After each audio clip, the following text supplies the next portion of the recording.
Itaas ang kamot sa mga angkol. Itaas ang kamot sa mga angkol. Bunalikol, bunalikol, bunalkol, bunalkol.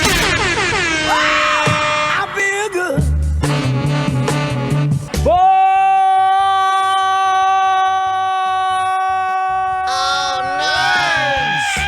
Magandang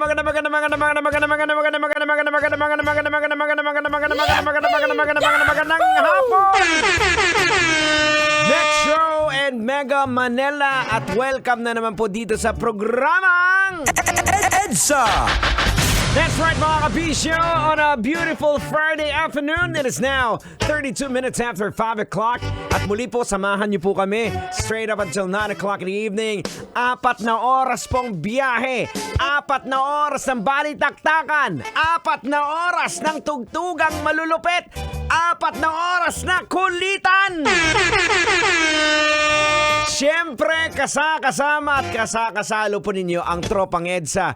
Pinangungunahan po yan siyempre ng apakalupit, apakatalino, apakahenyo. Walang iba kundi si Tang Henyo! Hindi na tender pero juicy pa rin kag naga-rago mo. At siyempre, kasama po, the prodigy of Tang Henyo. Ala na pong iba pa. Inyo po abang lingkod, Diego Bandido. Pag may buhok, hindi po ako yan. Impostor yan. Siyempre, hindi na makukumpleto ang Tropang EDSA pag hindi natin kasama ang cute at napakakulit na apo ni Tang Henyo. Walang iba kundi si Duday. Tang, pa-say hi muna yung apo mo. O Duday, magandang hapon. Hello po, Uncle Diego Bandido at sa lahat po ng mga nakikinig dito po sa Love Radio. Lalong-lalo na yung mga uncle ko po na nakatutok po dito, especially po yung mga Grab driver. At sana po, very good po kayo palagi. Huwag po kayong mambabae mga uncle ha. O bihira ka naman Duday oh. Ang ganda nga ng bati mo, tapos binanatan mo naman yung mga angkol mo. Bakit mo ba sinasabi yun? Ha? Kasi po, Uncle Diego, marami po ako naririnig na mga uncle na mga driver na may asawa na tapos naghahanap pa ng iba.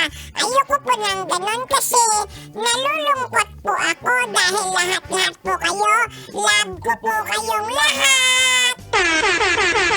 Ay, ganon. Bait naman talaga ni Duday. Ayaw lang po ni Duday mga kabisyo na merong nasisirang pamilya dahil sa, yun nga, naliligaw yung, dapat diretso lang yung pagdadrive, naliligaw. Nagbibiglang liko. O ayan reminders yan sa lahat ng mga driver.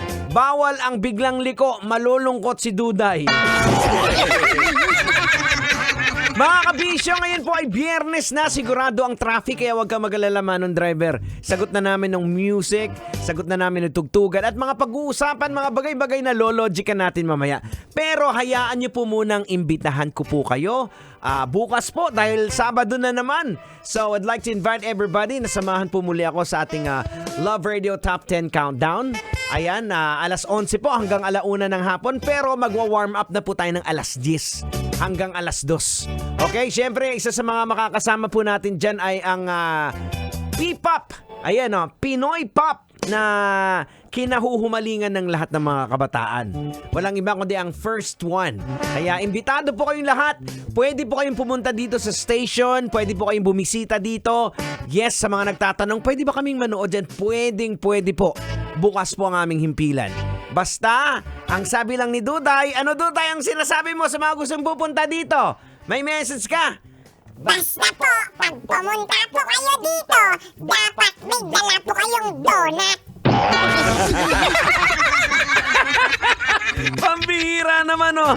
Ang batang makulit na mahilig sa donut. Oras natin mga kabisyo! Ganap ng 36 minutes makalipas sa oras ng alas 5 ng hapon. As we continue, of course, with this great hits para po sa inyo lahat. Hey, I got a song for all of you guys.